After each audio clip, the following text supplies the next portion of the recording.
네, 안녕하세요. 오랜만에 제 방송을 올리게 되었습니다. 네, 오늘 제가 재미있고도 특별한 일이 있어서 제 이야기를 유튜브로 이제 영상을 촬영을 했고요. 촬영이 끝나고 이제 집에 왔는데 메이크업 한 게 너무 아까워서 헤어와 메이크업을 하고 촬영을 했었는데 그게 좀 아깝기도 하고 또 저의 개인 채널에도 이야기를 남기고 싶어서 이렇게 아주 늦은 시간임에도 불구하고 화장을 지우지 않고 제가 이렇게 핸드폰을 열어서 동영상을 촬영을 하고 있습니다. 오늘 제가 저의 책 바람의 끝에서 마주보다 이 책을 가지고 이제 유튜브 방송을 촬영을 했어요. 오늘 강의의 제목은 사이의 시간에서 마주보다, 바람의 끝에서 마주보다라는 책의 제목으로 이야기를 했는데, 사이의 시간. 제가 몽골 여행을 한 여행기를 이렇게 책으로 출간을 해서 저와 사춘기 아들과의 몽골 여행기를 책으로 담았거든요. 그래서 이번에 출간하게 된 저의 무려 10번째 저서입니다. 사이의 시간. 제가 여행을 하면서 많은 생각들을 하게 된 단어 중에 하나가 바로 사이예요. 사이. 무언가의 사이. 빈틈. 어떻게 보면은 좀 무언가 규정되지 않은 애매모호함 혹은 불명확한 혼동 같은 그런 이제 단어들이 떠오를 수 있을 것 같아요. 아직까지 덜 자란 그런 느낌도 들고 사이의 시간이라는 단어를 생각을 했어요. 제가 강의를 준비하면서 그 이유는 우리가 여행을 하면서 어떤 이동을 할 때 제가 특히 몽골 같은 경우는 정말 이동거리가 어마어마했거든요. 한 달 동안 거의 7,000km를 왕복 오르락내리락 7,000km면 여러분들 감이 오시나요? 네. 우리나라는 끝에서 끝을 가도 400km? 아마 제주도까지 간다고 하면 500km쯤 되려나요? 네. 그런데 이제 그런 거리를 7,000km면 어마어마한 이동 경로죠. 그래서 아주 많은 여행지들을 몽골 대륙을 여행을 했던 한 달간의 여행을 통해서 정말 어떻게 보면은 한 곳에서 한 곳으로 이동하는데 걸리는 그 시간들이 너무 길었어요. 하루에도 200km, 300km, 400km, 500km, 700km, 심지어 하루에 1000km를 갔던 날도 있었어요. 그런 시간들을 견디고 지나고 머물면서 그 사이에 대한 의미들을 생각을 했던 것 같아요. 우리가 밥을 먹어요. 그리고 배설을 하게 돼요. 그 사이, 우리 이 먹은 거와 배설하게 되는 이 사이의 공간과 이 머무는 시간들을 생각을 해보세요. 잘 먹고 잘 싸야지 건강하죠. 그리고 잘 소화가 되고 여기서 이제 적절하게 되새김질이 되면서 이 운동이 되면서 온몸의 구석구석 영양소가 이렇게 전달이 되겠죠. 사실은 이 사이에서 굉장히 많은 일들이 몸에서 일어나잖아요. 여행하는 것도 그렇고 인생을 사는 것도 그렇고 어떤 일을 하는 모든 과정들이 저는 결과보다는 그 사이에서 머물고 그 사이에서 방황하고 그 사이에서 혼란함을 견디었던 수많은 일들이 오히려 나를 단련시키고 나를 성장시키는 시간이었다라는 생각이 들어요. 여행을 하면서 제가 그 사이의 시간에 대해서 생각했던 장면 중에 하나는 바로 이 책에서도 굉장히 많이 등장하는 부분인데 이런 아무것도 없는 사막, 아무것도 없는 건 아니죠. 이곳에서도 무수히 많은 생명체가 살고 있겠죠. 그리고 이런 초원의 모습들, 뭐 동물들도 있고 뭐 나무나 풀이나 꽃들도 있었지만 우리가 생각하는 인공적인 건축물이 하나도 없는 그 자연의 어떤 공간들, 시공간들을 거치면서 인간이 만들어 놓지 않은 완전한 자연의 상태를 마주할 때 느껴지는 경외심과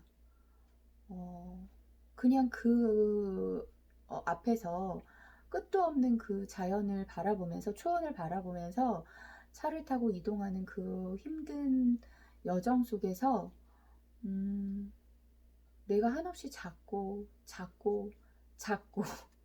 먼지보다 더 작고 내가 이대로 완전히 사라져도 아무 문제 없는 거 아닌가, 이런 생각이 되게 많이 했던 것 같아요. 네. 그래서 자연 앞에서 뭐 내가 철학자는 아니지만 그런 어떤 인생에 대해서, 삶에 대해서 생각했던 많은 시간들이 있습니다. 그래서 이 책에서는 그것을 저는 멈춤과 기다림이라는 이야기를 썼어요.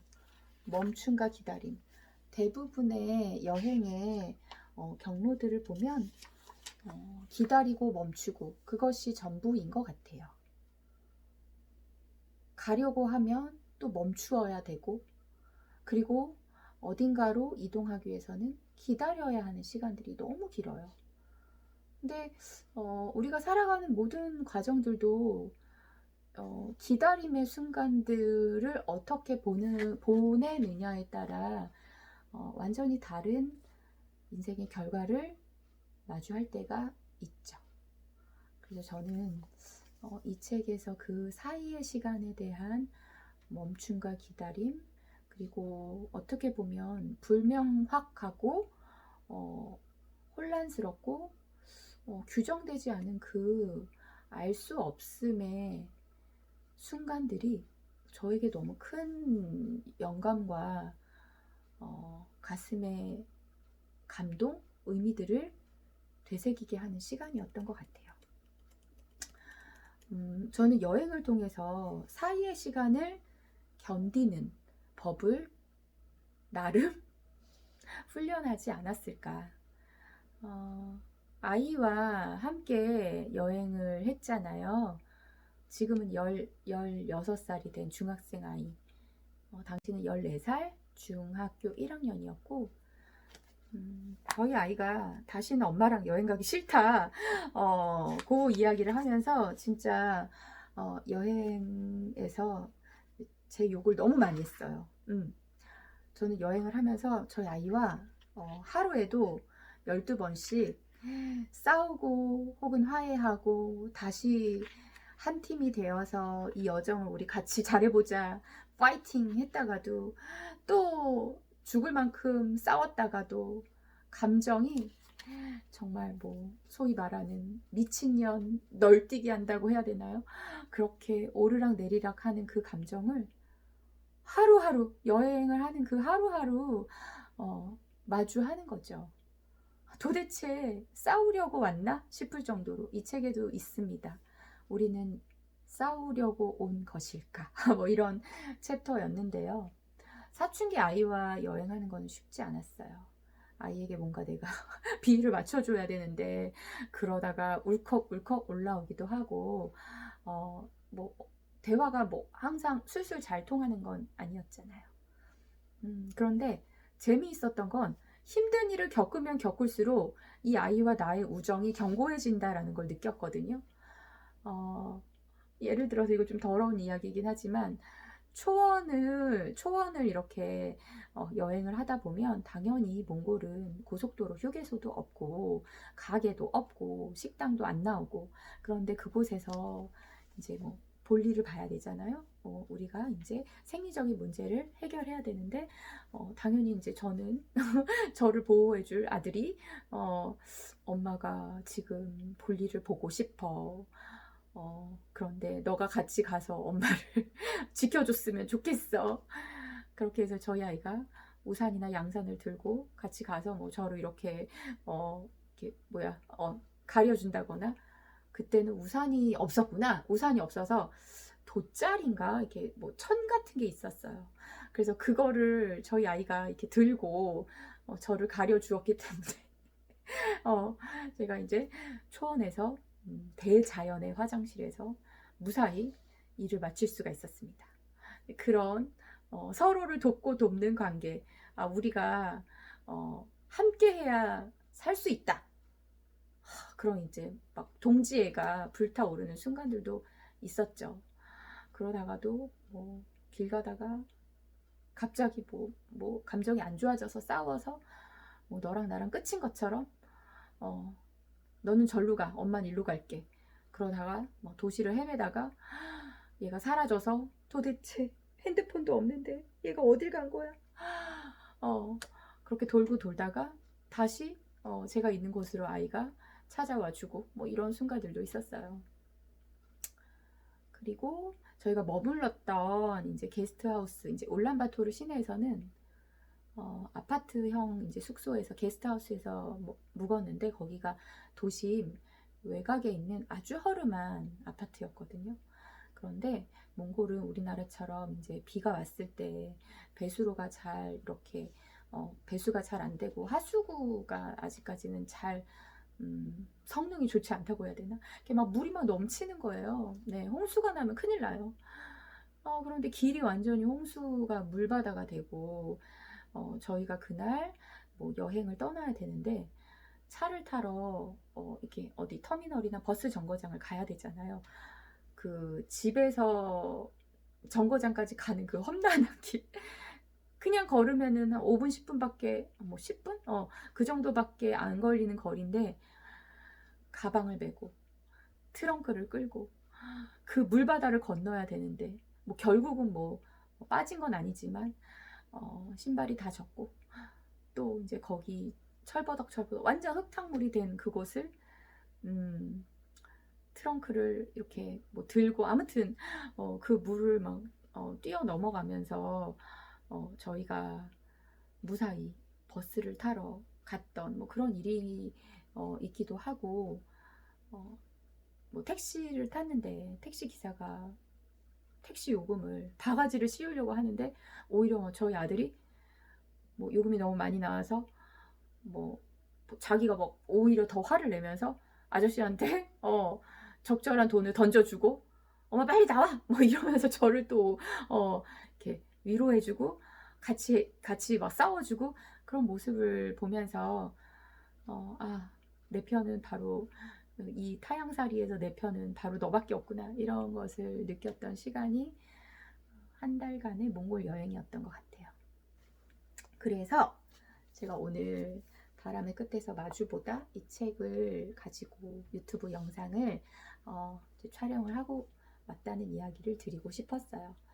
이 책에서 제가 몇 가지 이제 되게 좋은 말들이 많이 있어서 많은 분들이 이 책을 필사하거나 캘리그라프로 이렇게 문구를 쓰셔서 SNS에 올려주신 분들이 많더라고요. 제가 좋아하는 말 중에 하나는 제가 만든 말이에요. 쓰잘데기 없는 일을 하다 보면 쓸모를 찾게 된다. 다시 할게요. 쓸모없는 일을 하다 보면 쓸모를 찾게 된다. 혹은 쓸모없는 일을 해야지 그 안에서 쓸모를 찾게 되는 거지. 내가 매일매일 나는 목적의식을 강하게 갖고 나는 이걸 할 거야, 이거 될 거야. 이렇게 사는 거는 너무 숨이 막히는 일인 것 같아요. 여러분들이 24시간을 아무리 열심히 빡빡하게 산다고 하더라도 잠도 자야 되죠. 밥도 먹어야 되죠. 좀 쉬어야 되죠. 좀 사람들과 노닥거리는 시간들도 필요하죠. 혼자 커피를 마시고 좀 뭐 SNS를 하거나 뭐 이렇게 그냥 아무 이유나 목적 없이 방황을 하거나 이런 시간들이 반드시 필요하잖아요. 그래서 저는 쓸모없는 일을 하다 보면 반드시 아니지만 쓸모를 찾는 날이 온다. 그 말과요. 그 말과 또 한 가지는 이 책의 뒷부분에도 쓰여 있습니다. 네. 가만히 있는 천재보다 돌아다니는 바보가 낫다. 가만히 있는 천재. 가만히 있기만 하면 천재도 바보가 되고요. 돌아다니는 바보라도요. 돌아다니다 보면 저는 이게 경험이고 사람과의 관계 맺음이라고 생각해요. 바보들도 돌아다니면서 관계를 맺다 보면 똑똑해지는 거죠.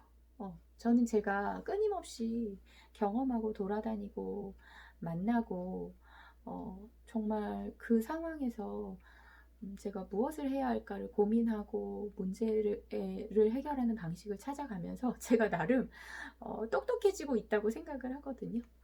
네, 저라는 사람이 알 수 없는 힘들을 느끼는 시간이 그 돌아다니는 방황의 시간이다라는 생각이 들어요. 네. 사이의 시간을 여러분들 지금 잘 견디면서 코로나 시대에 잘 지내고 계신가요? 우리는 이 사이의 시간을 부정할 수도 있고 괴로워할 수도 있고 정말 쓸모없는 시간이야. 내 인생에 정말 이 날들이 정말 없었으면 좋겠어.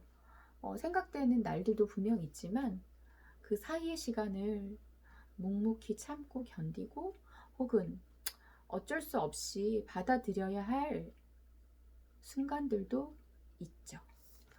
사이의 시간을 어떻게 보내느냐에 따라 여러분들의 인생이 또 우리들의 삶이 다른 모양으로 어느 순간 형질 변화가 되지 않을까라는 생각이 듭니다. 오늘 제 책의 이야기를 조금 나눌 수 있게 되어서 굉장히 뿌듯하기도 하고요. 오늘 입은 의상은 이렇게 잘 보이시나요? 네, 이런 옷입니다. 이렇게 원피스인데요. 원피스에 이렇게 앞치마를 덧입은 형태 옷인데 제가 이 책을 출간을 하면서 바람의 끝에서 마주보다 이 책을 출간을 하면서 모던앤수라는 공방에서 맞춤한 옷이에요. 이런 옷을 입고 싶었습니다. 그래서 책에 표지 컬러와 똑같은 초록색으로 깔맞춤을 하여 책을 홍보할 때 이 옷을 입고 다녀야지라고 생각을 했는데 올해 코로나 때문에 책 강연이 많지 않아서 조금 침울했지만 온라인 유튜브 강의로나마 제 여행 강의를 하게 되어서 오늘 정말 뜻깊고 깊은 정말 뜻깊고 의미 있는 시간 저에게는 고마운 시간이었던 것 같아요. 네, 바람의 끝에서 마주보다 아직까지 1세가 다 팔리지 않았습니다. 네, 읽지 않으신 분들은 구입하여서 꼭 읽어보시고요. 뭐 그렇지 않더라도 저의 이야기에 이렇게 귀 기울여 주시고